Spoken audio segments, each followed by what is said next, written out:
पहले फेज़ में सियासत से हट के कुछ बातें आपके सामने रखना चाहते हैं, जिसमें सर्वप्रथम प्रायोरिटी पर, जैसे रविंदर जी ने आपको इशारा दिया कि पिछले 6 महीने से ज़्यादा अरसा हो गया कि जब से पूरा दुनिया और हमारा मुल्क और ख़ासकर हमारी रियासत कोविड-19 की महामारी का मार झेल रही है।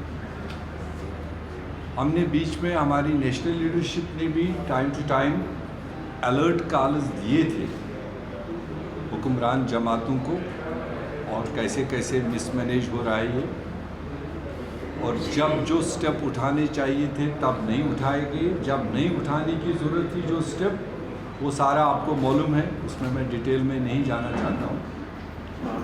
मगर जब मैं आज के दिन पर बैक होम देखता हूँ और जो यहाँ की पोजीशन बनती जा रही है जम्मू कश्मीर इस खित्ते की, तो ये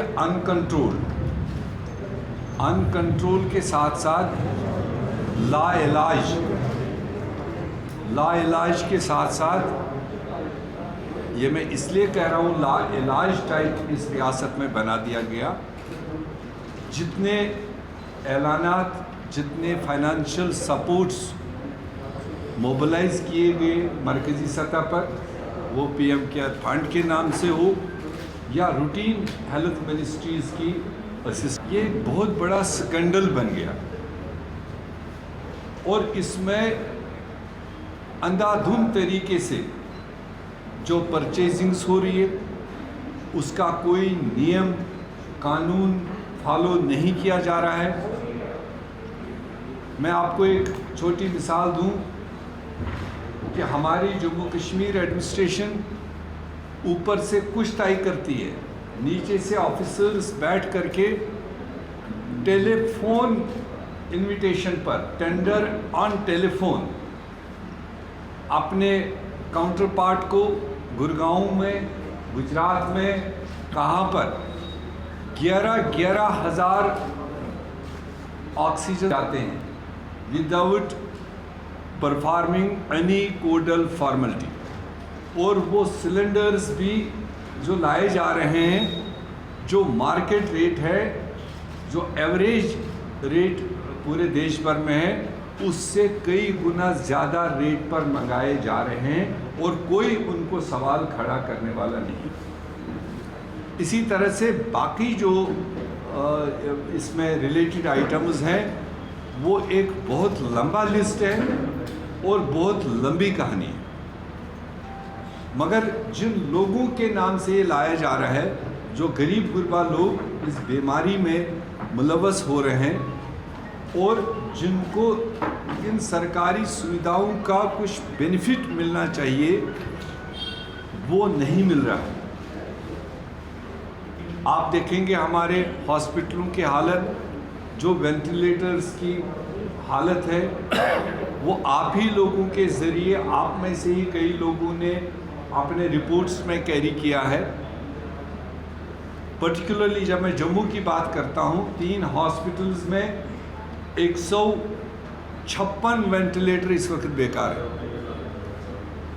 और जबकि पेशेंट्स नीचे से आ रहे हैं। आज सुबह भी हम मीटिंग में बैठे ही थे, कल शाम से एक पेशेंट वेंटिलेटर के तलाश में, वेंटिलेटर की रिक्वायरमेंट में नहीं मिलने के कारण आज सुबह उसकी डेथ हुई। उसका वजह क्या है कि वेंटिलेटर्स होते हुए भी जितने भी थे उनको कारामद नहीं किया जा रहा है, जो उनकी रिक्वायरमेंट है वो पूरी नहीं की जा रही है। फॉर एग्जाम्पल, जो वेंटिलेटर्स पर ऑक्सीजन जो टॉप क्वालिटी का होना चाहिए, टॉप क्वालिटी का मेरा कहने का मतलब है 100% ऑक्सीजन, वो जम्मू कश्मीर एडमिनिस्ट्रेशन ने जो टेस्ट हुआ वो 93% ऑक्सीजन के साथ यहाँ के वेंटिलेटर चलाए जा रहे हैं, जो किसी भी वर्ल्ड हेल्थ ऑर्गेनाइजेशन के किसी भी एडवाइजरी के मुताबिक नहीं है। तो इसलिए एक इशू वो है हेल्थ से रिलेटेड, खासकर इस कोविड से रिलेटेड हम पुरजोर डिमांड करते हैं। जो 6 महीने के दरमियान जो परचेजिंग हुई, जो बीमारों के नाम से लूट खसूट चल रहा है, उसका हाई लेवल एक इन्वेस्टिगेशन हो और जितना इसमें खुर्द बुर्द पैसा किया गया गरीब गुरबाओं के नाम से वो सरकार रिकवर करे और उनका जांच करे। नंबर 2, जो आपका यहाँ पर मामला है, एक डोमिसाइल का सिलसिला चल रहा है। कांग्रेस पार्टी अपने स्टैंड पर है। जब 5 और 6 अगस्त को रीऑर्गेनाइजेशन एक्ट बनाया गया, स्टेट तोड़ी गई, स्टेट को बाइफरकेट किया गया, ड्यूटीज़ में बदल दिया। कांग्रेस पार्टी की स्टैटिक पोजीशन है कि हम उन 5 और 6 अगस्त के लिए हुए फैसलों के खिलाफ हैं। हम आवाम, अपने जम्मू कश्मीर के आवाम के साथ खड़े हैं। वो अनपार्लियामेंट्री, अनकॉन्स्टिट्यूशनल तरीके से फैसले लिए गए, हम अपने उस मौके पर खड़े हैं। मगर उसके बावजूद जो डोमिसाइल का सिलसिला यहाँ चलाया जा रहा है, उसमें जो पार्टी कल स्टेट को तोड़ने के लिए बहाने ले रही थी कि यहाँ पर 370 है जो एंटी वुमेन है, जिसमें महिलाओं को अपने अधिकार नहीं है, जिसमें यहाँ की महिलाएं अपने प्रॉपर्टी का हिस्सा हासिल नहीं कर सकते हैं।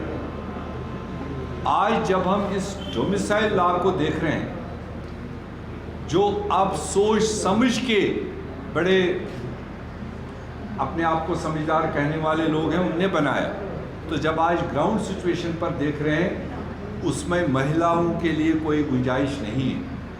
कोई भी महिला अपनी डोमिसाइल सर्टिफिकेट लेने के लिए अप्रोच करे, वो उसके डोमिसाइल लॉ में मेंशन नहीं है। जो बाहर से शादीशुदा, चाहे वो यहाँ की बाहर शादीशुदा हो या बाहर की यहाँ शादीशुदा हो, वो अपनी डोमिसाइल के लिए अगर कहीं अप्लाई करती है तो there is no provision for women at all. तो हम उसकी भी फिलहाल कड़ी निंदा करते हैं कि जो कल तक बड़े दावे करने वाले थे, आज वो खुद ही समाज के 50% को इसमें वंचित कर रहे हैं। उसके लिए कांग्रेस कंडेम कर रही है। आपको एक इशू पिछले कई दिनों से यहाँ सुनने को मिला होगा, जो अपने आप को मंदिरों के ज़रिए से देश के तख्त तक पहुँचने वाली पार्टी है, जिन्होंने एक किस्म का ठेका ले रखा था कि वही बस उन चीज़ों के बारे में बात कर सकते हैं, और आज उनकी एक्सप्लॉइटेशन भी सामने आ गई। उसके लिए मैं मीडिया के साथियों का बहुत शुक्रगुजार हूँ कि आपने भी अपना रोल अदा किया। जो यहाँ जम्मू में मंदिर की एक ज़मीन को और किसी सेंट्रल प्रोजेक्ट को देने की बात सामने आई और उस पर टेंडर तक इशू हुए हैं, 100 करोड़ से ऊपर का प्रोजेक्ट उस पर अप्रूव हुआ था। अभी आपके एहतजाज से, आपके लिखने पढ़ने और कांग्रेस पार्टी और दूसरे कुछ संस्थाओं ने उस पर जब पर्दा उठाया, ये हो सकता है कि उन्होंने टेंडर रोक लिया होगा। टेंडर रोकना ही हमारा मकसद नहीं था। हमारा मकसद है कि जो जम्मू म्यूनिसिपल कॉरपोरेशन और जेडीए और एनएचएआई और जम्मू डिस्ट्रिक्ट का डिस्ट्रिक्ट मजिस्ट्रेट, ये 3 एजेंसीज़ हैं जिनके बीच में ये सारा मामला हुआ, जिन्होंने मंदिर की ज़मीन को किसी प्रोजेक्ट के नाम कर दी और प्रोजेक्ट उस पर तैयार कर दिया, फंडिंग अलाट कर दी। ये मामूली काम नहीं। आज के दिन पर हमारी डिमांड है कि उस पर सीबीआई जांच होनी चाहिए, और ए बी के माथे लगा रहा है, बी सी के माथे लगा रहा है, सी ए के माथे लगा रहा है, उससे आवाम का पेट नहीं भरेगा। हम चाहते हैं डिमांड हो, ये इन्वेस्टिगेशन हो, और इन्वेस्टिगेशन के बाद कौन से एजेंसी इन 3 में से डायरेक्टली उसमें मुलव्वस है, वो किन के इशारों पर ये ज़मीन उन्होंने दरपर्दा अलॉट कर दी थी, वो दरपर्दा उस पर प्रोजेक्ट खड़ा करना चाहते थे, वो जम्मू कश्मीर का अवाम वो देखना चाहती है और उनके सामने ये आना चाहिए। ये कांग्रेस की पुरजोर डिमांड है और ये बनी रहेगी जब तक वो एजेंसी, वो अथॉरिटी पब्लिक के सामने क्लियर ना हो कि किसके इशारे पर और किसके अथॉरिटी से ये चीज़ हो।